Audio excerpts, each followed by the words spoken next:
Hi students, so today we are going to discuss another type of a dependent clause, that is relative clause. Okay, so dependent clause in pala types നമ്മൾ discuss ചെയ്തുകൊണ്ടിരിക്കുകയായിരുന്നു.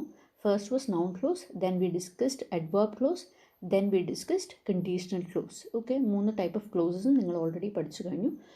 Today we discuss the last type of the clause, that is relative clause. Okay, relative clause is a traditional name of adjectival clause. Relative ക്ലോസും adjectival ക്ലോസിൻ്റെയും idea basically same ആണ്. രണ്ടും ഏകദേശം ഒരേ കാര്യങ്ങൾ തന്നെയാണ്. പക്ഷേ അഡ്ജക്റ്റീവൽ ക്ലോസ് എന്ന് അതിനെ പണ്ട് വിളിച്ചുകൊണ്ടിരുന്നു. അതിൽ നിന്ന് കുറച്ചുകൂടെ ഒന്ന് ഇംപ്രവൈസ് ഒക്കെ ചെയ്ത് കഴിഞ്ഞപ്പോൾ now it is called as a relative clause, but the idea is the same. Okay, so adjective എന്താണെന്ന് നിങ്ങൾക്കറിയാം. ഒരു നൗണിൻ്റെ ക്വാളിറ്റീനെയോ ഡിസ്ക്രൈബ് ചെയ്യാൻ വേണ്ടിയിട്ട് നമ്മളൊരു വാക്ക് എടുത്തു കഴിഞ്ഞാൽ അതിനെയാണ് നമ്മൾ അഡ്ജക്റ്റീവ് എന്ന് വിളിക്കുക. ഓക്കെ, സോ ആ നൗണിനെ ഡിസ്ക്രൈബ് ചെയ്യുന്ന എന്ത് കാര്യത്തിനെയും നമ്മൾ അഡ്ജക്റ്റീവ്സിനെ വിളിക്കാം. ഓക്കെ, സോ അതായിരുന്നു adjective. You remember we studied adjectives അല്ലേ? സോ അതായിരുന്നു അഡ്ജക്റ്റീവ്സ്. ഇനി അഡ്ജക്റ്റീവ് ക്ലോസ് എന്താണ്? A group of words which has a subject and a predicate. അതാണ് ഒരു ക്ലോസിൻ്റെ ഡെഫിനിഷൻ. ഒരു ഗ്രൂപ്പ് ഓഫ് വേർഡ്സ് ആണ്, meaning full group of words ആണ്, which has a subject and a predicate. That's a basic idea of a clause അല്ലേ? Then of its own and does the work of an adjective in a sentence. So എന്താണ്? ഒരു ക്ലോസും ആയിരിക്കണം, it should have a subject and a predicate, and at the same time it should അല്ലെങ്കിൽ it should do the work of an adjective. Okay, so ഈ രണ്ട് കാര്യങ്ങളും ഒരുപോലെ ചെയ്ത് കഴിഞ്ഞാൽ അതിനെയാണ് നമ്മൾ എന്ന് വിളിക്കുക? റിലേറ്റീവ് ക്ലോസ് എന്ന് വിളിക്കുക. ഓക്കെ, എക്സാമ്പിൾ നോക്കാം. This is the boy ഹൂം I met yesterday. The book that I borrowed is lost. Okay, ഇതിനകത്ത് യെല്ലോയിൽ ഹൈലൈറ്റ് ചെയ്തേക്കുന്നതാണ് നമ്മുടെ അഡ്ജക്റ്റീവ് ക്ലോസസ്. ആ സെൻറ്റൻസിലേക്ക് ഒന്ന് നോക്കൂ. This is the boy ഹൂം I met. ഇതിലെ നൗൺ എന്ന് പറയുന്നത് ബോയ് ആണ് അല്ലേ? ആ ബോയ് എന്ന് പറയുന്ന നൗണിനെ ഡിസ്ക്രൈബ് ചെയ്യാൻ നമ്മൾ എടുത്തേക്കുന്ന വാക്കുകളാണ് ഹൂം ഐ മെറ്റ്. ഓക്കെ, ഇനി താഴത്തെ sentence the book that I borrowed. അതിനകത്ത് ബുക്ക് എന്ന് പറയുന്നതാണ് നൗൺ. ആ ബുക്കിനെ ഡിസ്ക്രൈബ് ചെയ്യാനായിട്ട് we chose the words that I borrowed. Okay, so അങ്ങനെ വരുന്ന അഡ്ജക്റ്റീവ്സുമാണ് അറ്റ് ദ സെയിം ടൈം ഒരു ക്ലോസും കൂടെ വരുമ്പോഴാണ് അതിനെ എന്തെന്ന് വിളിക്കുക? റിലേറ്റീവ് ക്ലോസ് എന്ന് വിളിക്കുക. Then adjectival clauses are joined to another clause by means of a relative pronoun. Okay, ഒരു adjectival clause വേറൊരു ക്ലോസുമായിട്ട് ജോയിൻ ചെയ്യുന്നത് എങ്ങനെയായിരിക്കും? ഈ റിലേറ്റീവ് പ്രോനൗൺ വെച്ചിട്ടായിരിക്കും. റിലേറ്റീവ് പ്രോനൗൺ എന്ന് വെച്ച് കഴിഞ്ഞാൽ who, whom, that, which, whose തുടങ്ങിയ വാക്കുകളെയാണ് നമ്മൾ റിലേറ്റീവ് പ്രോനൗൺ എന്ന് വിളിക്കുക. സോ ഞാൻ പറഞ്ഞിരുന്നു, എല്ലാ ഡിപ്പെൻഡൻറ്റ് ക്ലോസുകളെയും നിങ്ങൾക്ക് ഐഡൻറ്റിഫൈ ചെയ്യാനൊരു എളുപ്പ വഴിയുണ്ട്. എന്തെങ്കിലും ഒരു കൺജങ്ഷൻ വെച്ചിട്ടോ, പ്രോനൗൺ ഈ റിലേറ്റീവ് പ്രോനൗൺ വെച്ചിട്ടോ അല്ലെങ്കിൽ ഒരു കൺജങ്ഷൻ വെച്ചിട്ടായിരിക്കും അത് സ്റ്റാർട്ട് ചെയ്യുന്നതെന്ന് ഞാൻ പറഞ്ഞിരുന്നു. സോ അഡ്ജക്റ്റീവൽ ക്ലോസസ് സ്റ്റാർട്ട് ചെയ്യുന്നത് ഒരു റിലേറ്റീവ് പ്രോനൗൺ വെച്ചിട്ടായിരിക്കും. ആ റിലേറ്റീവ് പ്രോനൗൺസ് ഏതൊക്കെയാണ്? Who, whom, that, which, whose etcetera. So ഈ റിലേറ്റീവ് പ്രോനൗൺസ് വെച്ച് സ്റ്റാർട്ട് ചെയ്യുന്ന എല്ലാ ക്ലോസസുകളും റിലേറ്റീവ് ക്ലോസസ് ആയിരിക്കും. ഫോർ എക്സാമ്പിൾ, ഒരു എക്സാമ്പിളോടെ പറഞ്ഞിട്ടുണ്ട്. The kettle which has a red handle is my favourite. So ഈ സെൻറ്റൻസിൽ the noun is the kettle അല്ലേ? കെറ്റിൽ എന്ന് പറയുന്നതാണ് നൗൺ. ആ നൗണിനെ ഡിസ്ക്രൈബ് ചെയ്യാനായിട്ട് I choose the words which has a red handle. So which is A relative pronoun, which has a red handle is my relative clause. Then there are two types of relative clause. ഒരു relative clause രണ്ട് types ഉണ്ട്. ഒന്ന് essential relative clause ഒരു defining relative clause. Second one non essential or non defining relative clause. ഇങ്ങനെ രണ്ടാക്കി തരംതിരിക്കാം. Especially നമ്മുടെ ടെക്സ്റ്റിലൊക്കെ പറഞ്ഞിരിക്കുന്ന ഡിഫൈനിങ് റിലേറ്റീവ് ക്ലോസും നോൺ ഡിഫൈനിങ് റിലേറ്റീവ് ക്ലോസുമാണ്. അതിന് വേറൊരു പേരും കൂടെ ഉണ്ട്, എസെൻഷ്യൽ റിലേറ്റീവ് ക്ലോസും നോൺ എസെൻഷ്യൽ റിലേറ്റീവ് ക്ലോസും. പക്ഷേ നിങ്ങൾ ഡിഫൈനിങ് റിലേറ്റീവ് ക്ലോസും നോൺ ഡിഫൈനിങ് റിലേറ്റീവ് ക്ലോസും ഓർത്തിരുന്നാൽ മതി. അതാണ് ടെക്സ്റ്റിൽ പറഞ്ഞേക്കുന്ന വേർഡ്. ഓക്കെ, സോ ഡിഫൈനിങ് എന്ന് പറയുന്നതാണ് നമുക്ക് ആ കാര്യം മനസ്സിലാക്കാനും എളുപ്പം.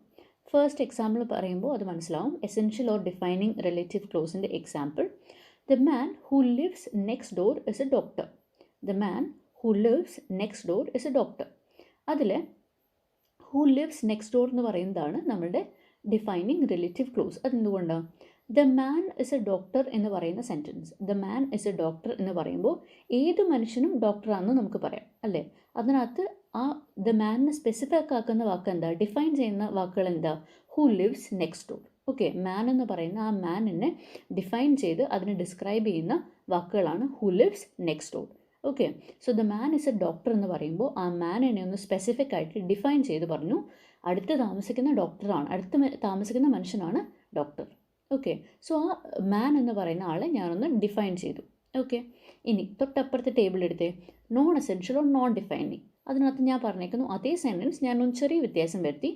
Mister Roy who lives next door is a doctor. Mister Roy who lives next door is a doctor. Okay, അതിനകത്ത് ഞാൻ ഓൾറെഡി പറഞ്ഞു mister Roy is a doctor. Okay, mister Roy ആണ് ഡോക്ടർ. അവിടെ ഓൾറെഡി ഞാൻ ഡിഫൈൻ ചെയ്ത് കഴിഞ്ഞു മിസ്റ്റർ റോയ് ആണ് ഡോക്ടർ എന്ന് പറയുന്നത്. സോ അത് കഴിഞ്ഞിട്ട് ആ ഹൂ ലിവ്സ് നെക്സ്റ്റ് ഡോർ അവിടെ ഇല്ല എന്നുണ്ടെങ്കിലും ആ സെൻറ്റൻസ് ഓൾറെഡി സ്പെസിഫിക് ആയി കഴിഞ്ഞു. ഓക്കെ, ആദ്യത്തെ സെൻറ്റൻസിൽ the man is a doctor എന്നായിരുന്നു. അപ്പോൾ ഏത് മനുഷ്യനും അതിൻ്റെ അകത്ത് ആ ഡോക്ടർ എന്ന് പറയുന്ന പ്രൊഫഷൻ ആയിരിക്കാം. പക്ഷേ ഈ കേസിൽ mister Roy is a doctor എന്ന് പറയുമ്പോൾ ഓൾറെഡി മിസ്റ്റർ റോയ് എന്ന് പറഞ്ഞപ്പോൾ തന്നെ ആ സെൻറ്റൻസിൽ അത് സ്പെസിഫിക് ആയി കഴിഞ്ഞു. സ്പെസിഫിക് ആയിട്ട് നമ്മൾ ആ കാര്യം പറഞ്ഞു കഴിഞ്ഞു. സോ ആദ്യത്തെ കേസിൽ the man who lives next door എന്ന് പറഞ്ഞപ്പോൾ ആ മാനിനെ ഒന്ന് ഡിഫൈൻ ചെയ്തു, നമ്മൾക്ക് ആളാരാന്ന് മനസ്സിലായി. പക്ഷേ ഈ കേസിൽ mister Roy who lives next door എന്ന് പറഞ്ഞില്ലായിരുന്നെങ്കിൽ പോലും അതവിടെ ഡിഫൈൻ ചെയ്ത് വെച്ചിട്ടുണ്ടായിരുന്നു.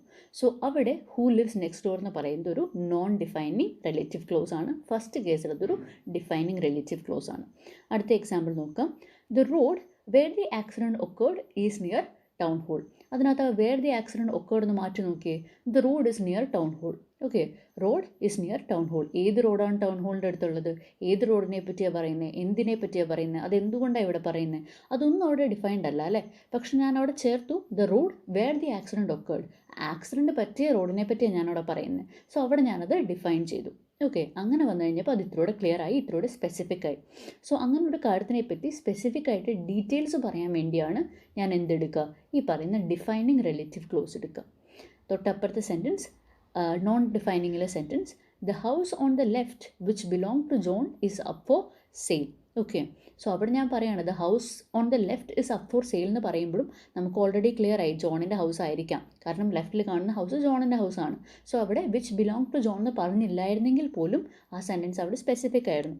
ഓക്കെ, സോ അതുകൊണ്ടാണ് അത് നോൺ ഡിഫൈനിങ് ക്ലോസ് ആവുന്നത്. ഓക്കെ, ഇനി അടുത്ത difference third point, no commas. So that as a relative pronoun can be used. So നിങ്ങൾ ശ്രദ്ധിച്ച് കാണും, ആദ്യത്തെ സെൻറ്റൻസ് പോലെയല്ല നോൺ ഡിഫൈനിങ്ങിലെ സെൻറ്റൻസിനകത്ത് കോമയുണ്ട്. നോൺ ഡിഫൈനിങ് റിലേറ്റീവ് ക്ലോസിൽ ഞാൻ പറഞ്ഞേക്കുന്നത് എന്താ, Mister Roy comma who lives next door comma is a doctor. നമ്മൾ നൗൺ ക്ലോസിലെ അപ്പോസിറ്റീവ് പഠിച്ചില്ലേ, അതേപോലെ തന്നെയാണ് കേട്ടോ ഇത്. So Mister Roy comma who lives next door comma is a doctor. The house on the left comma which belong to John comma is up for sale.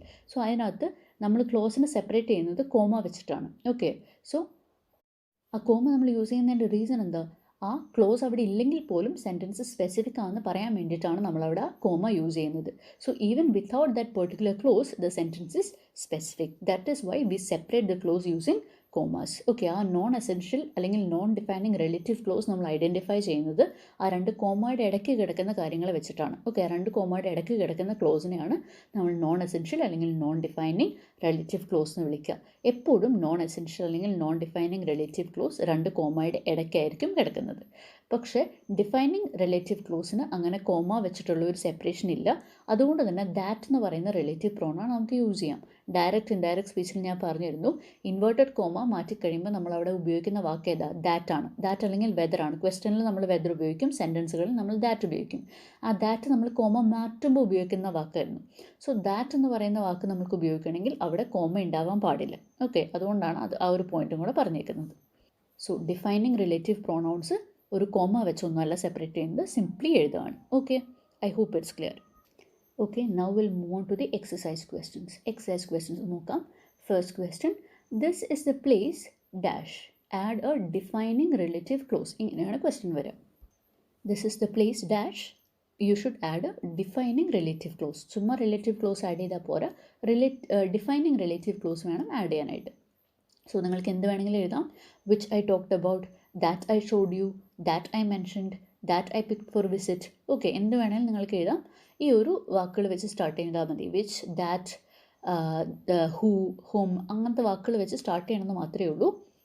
നിങ്ങൾക്ക് എന്ത് വേണമെങ്കിലും അവിടെ എഴുതാം. This is the place which I talked about, this is the place that I showed you, this is the place that I picked for visit. നിങ്ങൾക്ക് എന്ത് വേണമെങ്കിലും എഴുതാം. Okay, ഇനി second, doctor Manmohan Singh comma dash comma is a noted economist. So അവിടെ നിങ്ങൾ fill ചെയ്യേണ്ടത് ഒരു non defining relative clause ആണ്. ഓക്കെ, കോമ ഇട്ടേക്കുന്ന കണ്ടില്ലേ. സോ അതുകൊണ്ട് തന്നെ നിങ്ങൾ അവിടെ ഫില്ല് ചെയ്യേണ്ടത് ഒരു നോൺ ഡിഫൈനിങ് റിലേറ്റീവ് ക്ലോസ് ആണ്. സോ അവിടെ ഞാൻ എഴുതി who lives in Delhi. Okay, doctor Manmohan Singh who lives in Delhi, അല്ലെങ്കിൽ നിങ്ങൾക്ക് എഴുതാം who is 98 years old. Okay, നിങ്ങൾക്ക് എന്ത് വേണമെങ്കിലും എഴുതാം. Okay, who lives in Delhi, who is 86 years old, who lives in Delhi, അങ്ങനെ എന്ത് വേണമെങ്കിലും നിങ്ങൾക്ക് അവിടെ ഫില്ല് ചെയ്ത് എഴുതാം. ഓക്കെ, അത് നിങ്ങളുടെ ചോയ്സാണ്. പക്ഷേ ഒരു നോൺ ഡിഫൈനിങ് റിലേറ്റീവ് ക്ലോസ് ആയിട്ട് തന്നെ വേണം അതവിടെ എഴുതാനായിട്ട്. ഇനി third sentence, a man was seen prowling around the night, he looked like a thief. Okay, അതാണ് sentence. A man was seen prowling around the night, he looked like a thief. രണ്ട് sentence തന്നിട്ടുണ്ട്. And we are asked to combine these sentences using a relative clause. ഈ രണ്ട് sentence നമ്മൾ combine ചെയ്യണം. പക്ഷേ എങ്ങനെ combine ചെയ്യണം? We should combine it using a relative close. ഞാൻ എങ്ങനെ എഴുതി? A man who looked like a thief was seen prowling around the night. A man who looked like a thief, അതാണ് നമ്മുടെ റിലേറ്റീവ് ക്ലോസ് അല്ലേ. A man who looked like a thief was seen prowling around the night. Okay, അങ്ങനെ ഞാനതിൻ്റെ answer എഴുതി. ഇനി അടുത്ത രണ്ട് ക്വസ്റ്റ്യൻസിനും ഒറ്റ ആൻസറായിട്ട് ഞാൻ എഴുതിയിട്ടുണ്ട്. Write a sentence with both A defining and A non defining relative close. Defining വെച്ചും നോൺ ഡിഫൈനിങ്ങും ഒരുമിച്ച് വരുന്ന ഒരു സെൻറ്റൻസ് എഴുതാനാണ് പറഞ്ഞേക്കുന്നത്. പിന്നത്തെ question, write a sentence with relative close beginning with who and which. ഒരു സെൻറ്റൻസിൽ തന്നെ രണ്ട് ക്ലോസ് വരണം. അത് ഒരെണ്ണം ഹൂവും ഒരെണ്ണം വിച്ചുമായിട്ട് എഴുതണം. ഓക്കെ, അങ്ങനെ രണ്ട് ക്വസ്റ്റ്യനും കൂടെ ഒരു രീതിയിൽ ഞാൻ എഴുതിയിട്ടുണ്ട്. Geetha who is a doctor, അതൊരു നോൺ ഡിഫൈനിങ് റിലേറ്റീവ് ക്ലോസ് ആണ് അല്ലേ. Geetha comma who is a doctor comma eats a sweet which is made with bread. Which is made with bread എന്താ? നമ്മളുടെ ഡിഫൈനിങ് റിലേറ്റീവ് ക്ലോസ് ആണ്. ഓക്കെ, ഞാൻ defining ക്ലോസും non defining relative ക്ലോസും കൂടെ ഒരുമിച്ച് വരുന്ന ഒരു സെൻറ്റൻസ് ചെയ്തിട്ടുണ്ട്. ആ സെൻറ്റൻസ് തന്നെ ഹൂവിൻ്റെ ഒരു റിലേറ്റീവ് ക്ലോസും ഉണ്ട്, വിച്ചിൻ്റെ ഒരു റിലേറ്റീവ് ക്ലോസും ഉണ്ട്. ഞാനത് രണ്ടും കൂടെ ഒരുമിച്ച് വരുന്ന ഒരു സെൻറ്റൻസ് എഴുതിയെന്നേ ഉള്ളൂ. You can write it as you wish. Okay, നിങ്ങളുടെ രീതിയിൽ, നിങ്ങൾക്ക് തോന്നുന്ന രീതിയിൽ തന്നെ നിങ്ങൾക്ക് എഴുതാം. Given that the sentence makes A sense. Okay, ഒരു സെൻറ്റൻസിന് ഒരു സെൻസ് ഉണ്ടാവണമെന്നേ ഉള്ളൂ. Okay, so it will be A little difficult. എനിക്കറിയാം കുറച്ച് ഡിഫിക്കൽട്ടാണ്, പക്ഷെ ഒരുപാട് എക്സസൈസ് ചെയ്ത് നോക്കുക, ഒരുപാട് ക്വസ്റ്റ്യൻസ് ആൻസർ ചെയ്ത് നോക്കുക, then you will be getting it. Okay, I hope it's clear. Thank U.